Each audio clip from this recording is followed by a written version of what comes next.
Historically, many of the particles which were initially thought to be elementary have revealed substructures when probed at larger energy scales.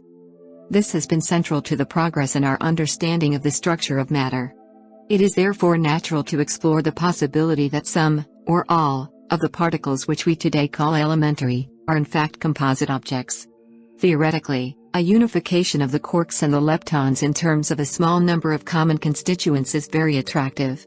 The most natural consequence of composite models is the existence of excited states of the fermions.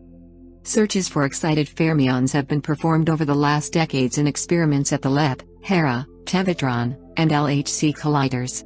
In particular, electron-positron collisions provide a very clean environment to search for leptonic final states with extra photons.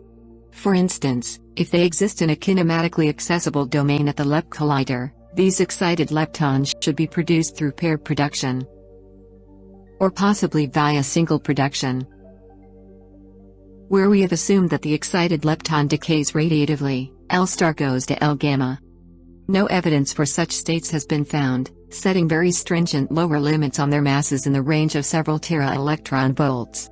Other searches have also focused on the possible compositeness of the intermediate gauge bosons, but no evidence for deviations from a point-like behavior has been gathered. Consequently, we will continue to consider the elementary particles of the Standard Model as point-like. Perhaps, someday a deviation from a point-like behavior will be observed at very high energies, unless the quantization of spacetime enters into play beforehand. Only further experimental investigations can give us an answer.